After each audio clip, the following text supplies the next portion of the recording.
الله فلا مضل له ومن يضلل فلا هادي له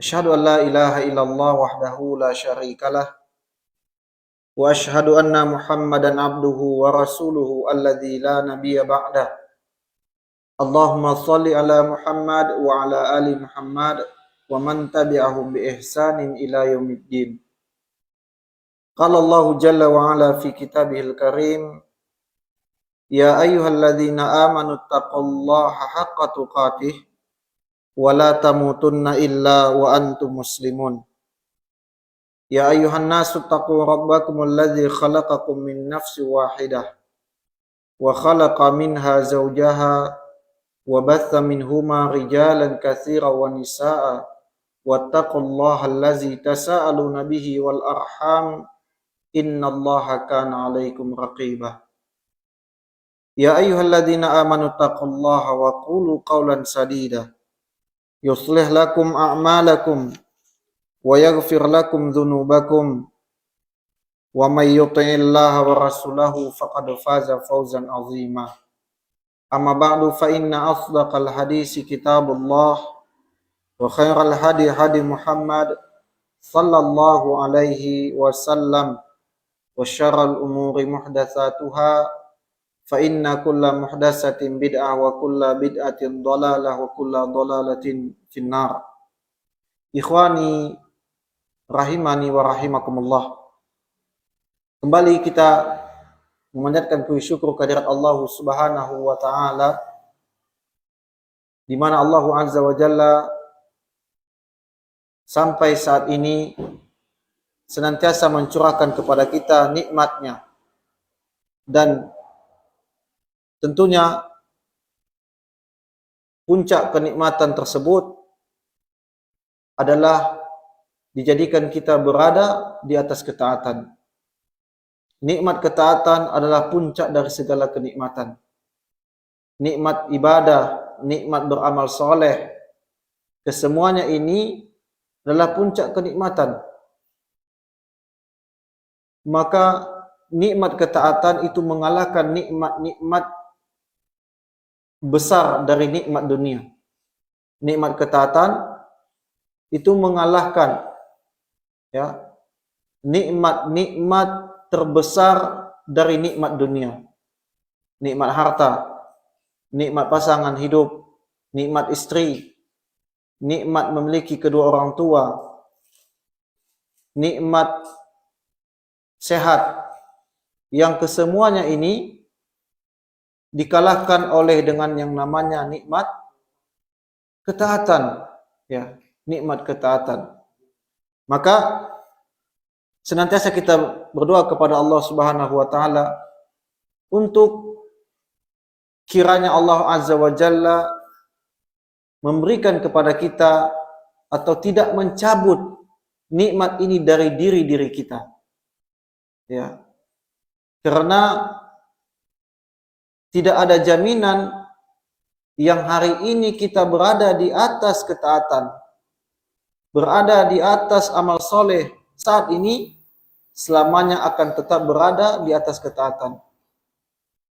Dan ini menunjukkan bahwasanya kita mampu beramal soleh, kita mampu beribadah, kita mampu beramal itu bukan karena diri kita. Jadi jangan ada ungkapan nanti istilah saya mampu, saya bisa sholat ini karena saya bisa melangkahkan kaki ke masjid untuk sholat berjamaah itu karena saya, bukan. Itu karena Allah Subhanahu wa ta'ala yang menggerakkan hati kita sehingga mudah bagi kita untuk hadir berjamaah, untuk sholat berjamaah. Baik, ikhwani, a'azanallahu wa iyyakum jami'an. Selanjutnya salawat serta salam Allahumma sholli ala Muhammad wa ala ali Muhammad. Juga tak bosan-bosannya kita menyampaikan atau kita melazimkan, mendawamkan untuk berselawat kepada Nabi sallallahu alaihi wasallam. Kita berharap dengan salawat yang senantiasa kita lazimkan, salawat yang senantiasa kita dawamkan, agar ini menjadi hujah nantinya bagi kita, ya, bagi kita di padang mahsyar, di mana Allah Azza wa Jalla akan mempertemukan kita dengan Nabi kita.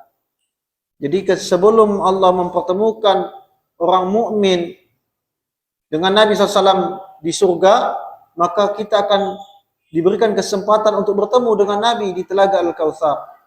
Dan tidak semua umat Nabi Muhammad akan diberikan kesempatan tersebut.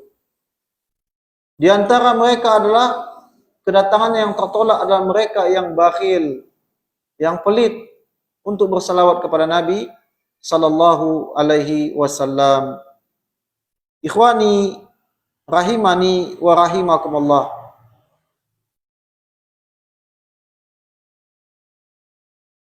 Allah Azza wa Jalla, ya, memberikan nikmat kepada kita dengan nikmat yang tiada terkira, dengan nikmat yang tiada terukur.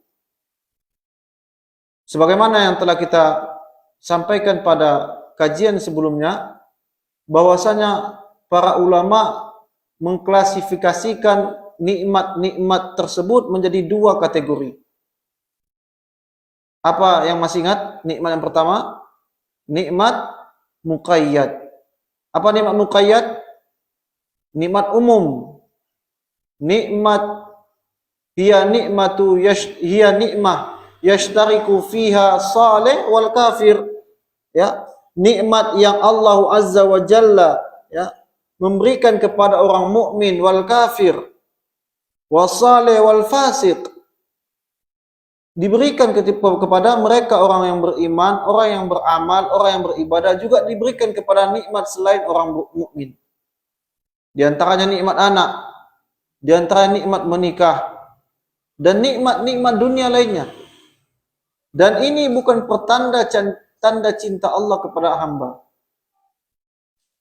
Kemudian Allah Azza wa Jalla memberikan nikmat yang kedua berupa nikmat ukhrawi, atau yang lebih dikenal dengan nikmat mutlak. Ya, nikmat mutlak. Dan nikmat mutlak ini adalah nikmat ibadah, nikmat ketaatan, nikmat iman, nikmat Islam, nikmat menuntut ilmu agama, ya. Dan tidak semua orang diberikan nikmat mutlak ini. Tidak semua orang. Dan nikmat mutlak ini, ya, tadi sudah kita sebutkan di awal, di mukaddimah, itu mengalahkan dari nikmat-nikmat besar dari nikmat dunia. Ya, hartakah iya? Karena harta tidak dibawa mati. Ya, bahkan istri yang kita miliki tidak akan kita bawa bersama dengan kita. Sesedih-sedihnya seorang istri, dia tidak akan turut serta dikebumikan ketika suaminya meninggal dunia. Begitu sebaliknya. Harta, rumah megah yang kita bangun dari jerih payah kita, kita akan tinggalkan ketika kita meninggal dunia. Taib. Ikhwani, a'azanallahu wa iyyakum jami'an. Ketika Allah Azza wa Jalla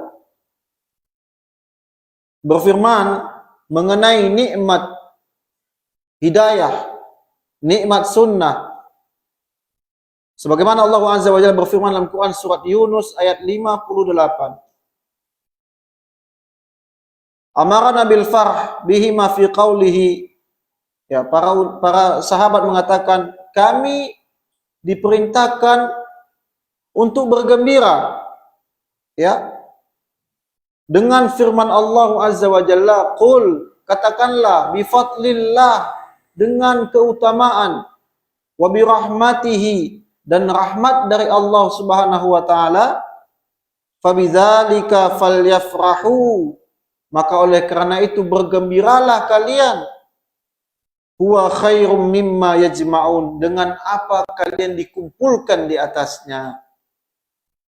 Ya. Maka Imam Ibnul Qayyim rahimahullah ketika menjelaskan surat ini, ayat ini, Quran surat Yunus ayat 58, beliau mengatakan aqwalil mufassirin, maka para mufassirin berkata fi annal muradi bihi ma ni'matul Islam wa sunnah, Maka yang dimaksud dengan bifadlillah wa birahmatihi dalam ayat ini adalah Al-Quran dan Sunnah. Ya, Al-Quran dan Sunnah. Nah, oleh karena itu, ikhwani, a'azzani Allah wa iyyakum jami'an. Seseorang yang berada di atas hidayah, semestinya ia tidak boleh merasa gentar.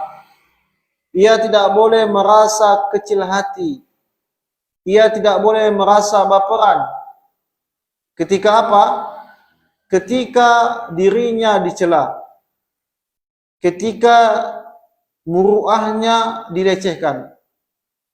Ya, dijatuhkan hanya karena dirinya berada di atas al-haq. Hanya karena dirinya berada di atas sunnah. Hanya karena dirinya mengikuti dalil, mengikuti Al-Quran dan Sunnah dengan pemahaman salaful ummah.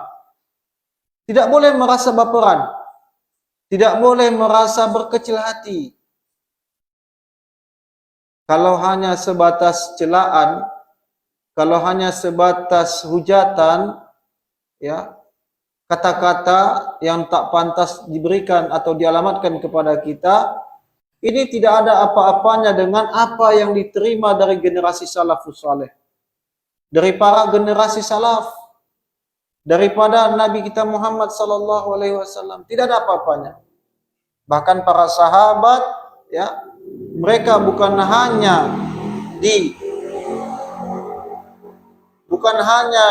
diucapkan dengan kata-kata, ya, tapi mereka juga, ya, diperangi.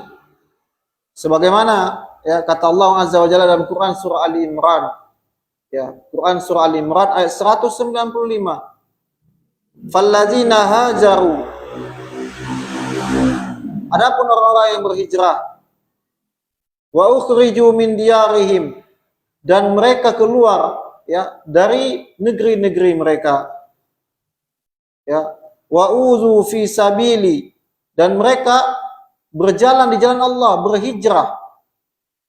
Wa qatalu wa qutilu, mereka diperangi, mereka dibunuh.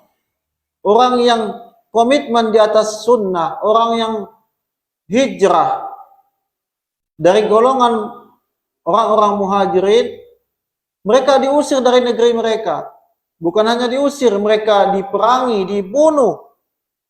La ukaffiranna anhum sayyiatihim, ya, maka pasti kata Allah, aku akan hapus, ya, kesalahan-kesalahan mereka.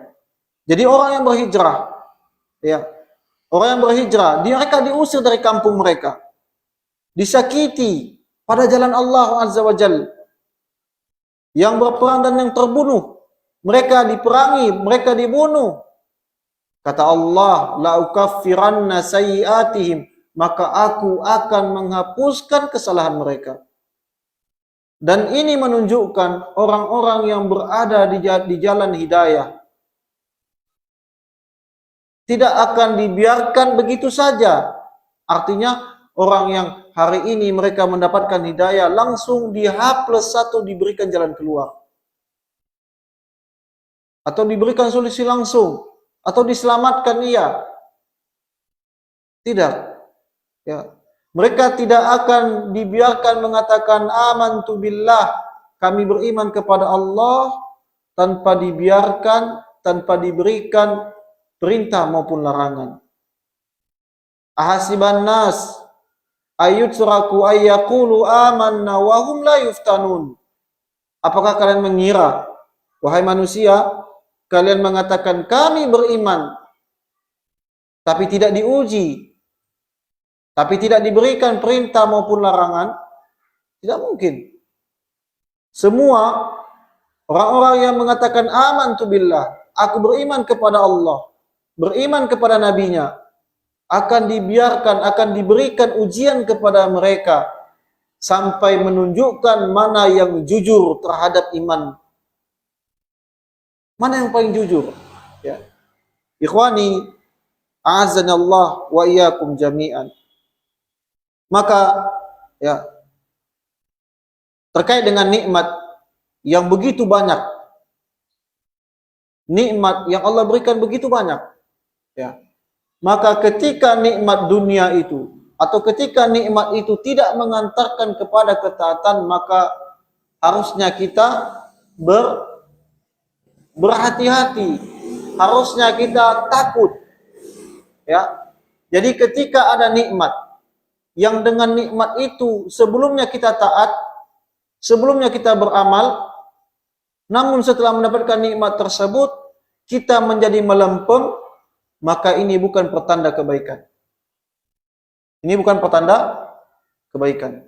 Misal, sebelum menikah kita rajin ibadah, kita rajin kajian, kita rajin taklim, kita rajin beramal soleh, rajin bangun malam. Namun setelah menikah, simpul-simpul ketaatan tersebut terlepas dari diri kita, harusnya kita merasa takut. Harusnya kita merasa khawatir. Ya. Karena ada ucapan seorang tabi'in yang bernama Abu Hazim, Abu Hazim atau Salama bin Dinar. Beliau mengatakan, kullu ni'matin la tukarribuka ilallah fahiya baliyah. Setiap nikmat yang menjauhkan engkau dari Allah, fahiya baliyah, maka ini adalah azab. Apapun nikmat itu.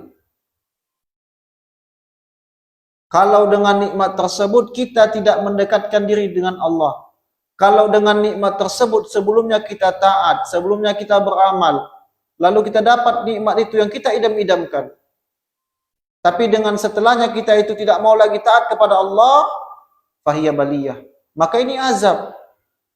Maka jangan pernah kita para syabab merasa bersedih hati kalau usaha kita dalam mencari tulang rusuk belum juga kunjung dapat, ya, belum Allah kabulkan. Bisa jadi Allah ingin menempa kita, ya, bisa jadi antum dimudahkan urusan untuk mendapatkan pasangan hidup, tapi setelahnya antum tidak berada di atas ketaatan. Lihat, ini yang tidak kita inginkan. Dan ini kesengsaraan. Maka oleh karena itu, ada kalanya kita disulitkan, ya, atau memiliki duri dalam mencari, dalam mendapatkan atau menyempurnakan agama kita, separuh agama kita, nisfuddin, sulit. Namun dalam pencarian tersebut senantiasa kita beramal, senantiasa kita berusaha istiqamah di atas ketaatan, maka kelak insya Allah ketika Allah berikan itu kepada kita, maka kita pun, ya, akan berada di atas simpul-simpul ketaatan tersebut. Ya, akan tetap berada di atas simpul-simpul ketaatan tersebut. Dan ayol ikhwa azanallahu wa iyyakum jami'an. Berkata Abu Musa al-Asy'ari, yang asar ini diriwayatkan oleh Tirmizi, mengenai nikmat. Innallaha yu'tid dunya man yuhib wa man lam yuhib. Sesungguhnya Allah Azza wa Jalla memberikan nikmat dunia kepada orang yang Allah cintai maupun tidak Allah cintai. Ya. Siapapun ya, diberikan oleh Allah Azza wa Jalla. Wala yu'tid din, dan Allah Azza wa Jalla tidak akan berikan nikmat din, nikmat agama, illa man yuhib, kecuali atau melainkan kepada orang yang Allah cintai. Persentase Islam itu sedikit di negeri kita, di kepulauan ini. Dari yang sedikit mana banyak mereka yang sholatnya, menjaga sholatnya? Sedikit. Dari yang menjaga sholatnya, mana mereka yang mengenal sunnah? Sedikit. Dari yang mengenal sunnah, mana yang dari mereka yang mendawamkan untuk belajar agama? Lebih sedikit lagi. Maka ketika kita berada di atas nikmat ini mengalahkan nikmat besar dari nikmat dunia. Ya. Nah, oleh karena itu, ikhwan, a'azanallahu wa iyyakum jami'an. Kami mengajak kita bersama untuk merenung. Untuk merenung apabila Allah Azza wa Jalla jadikan kita berada di zaman beliau. Kita hadir di zaman beliau. Tahu-tahu di saat Nabi SAW, kita ini beriman, hari ini beriman, itu karena hampir berimannya kita itu karena kita mendapatkan warisan, Islam kita itu mendapatkan warisan dari kedua orang tua kita. Coba lihat, kalau sekiranya kita hidup sezaman dengan Abu Lahab, dengan Abu Jahal, ya, dengan pembesar-pembesar kibar, atau kita mungkin bahagian dari anak keturunan mereka. Di saat Nabi SAW membawa risalah ini, membawa agama ini, membawa umat, menarik tangan umat dari kegelapan menuju sunnah, apakah mungkin kita beriman? Sementara Allah Azza wa Jalla berikan kepada kita nikmat dunia, kedudukan, nasab yang terpandang. Mungkinkah kita berada di atas ketaatan?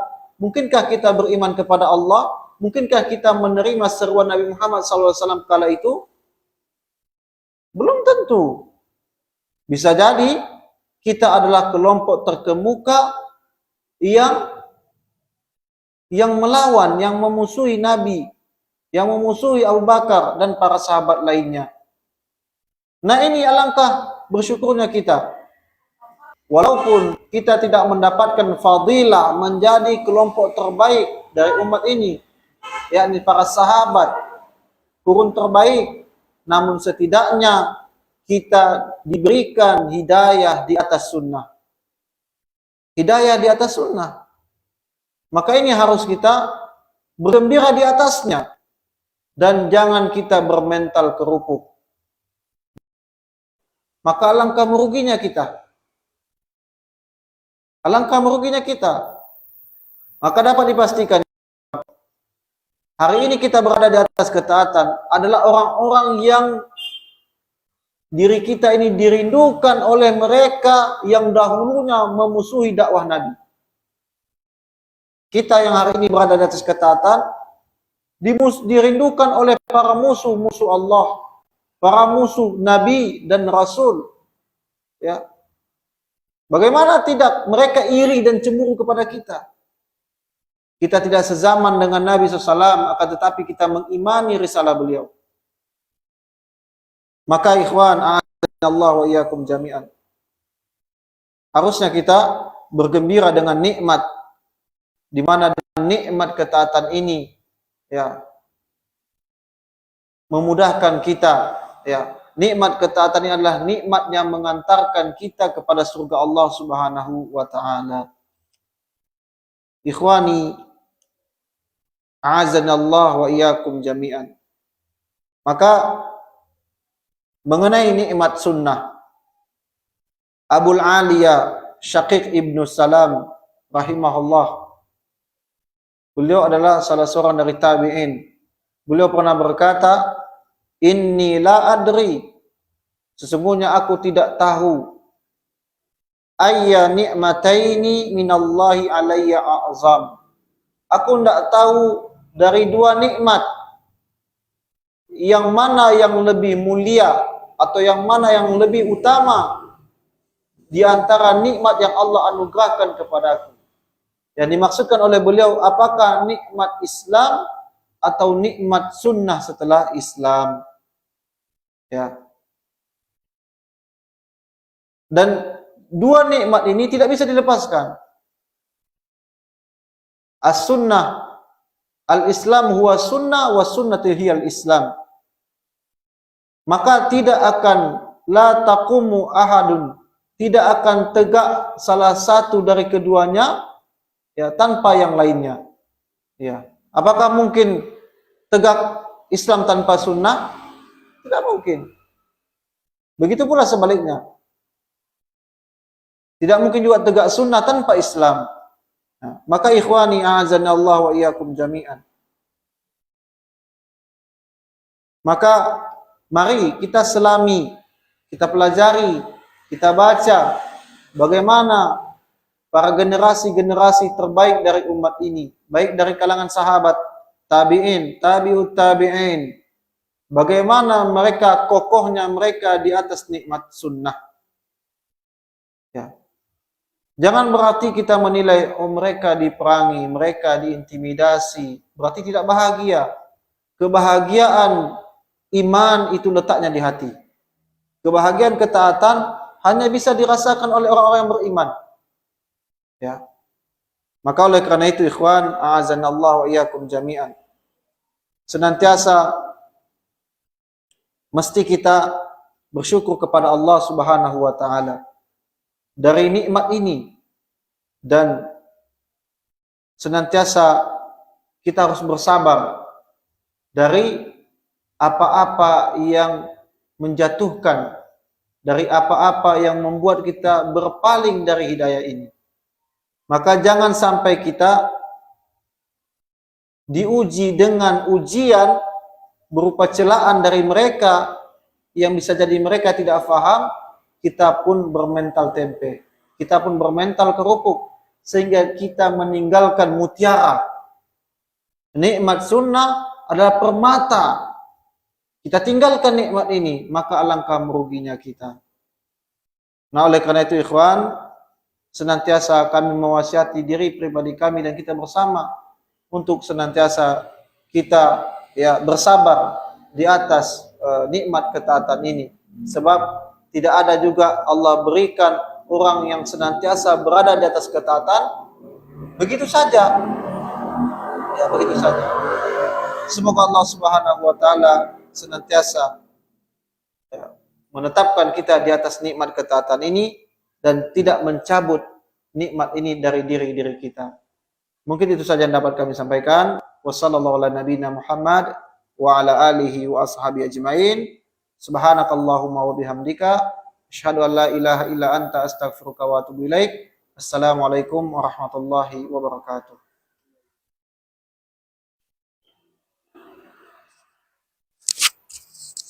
Kenapa, Ki? Sakit apa? Leher. Salah tidur.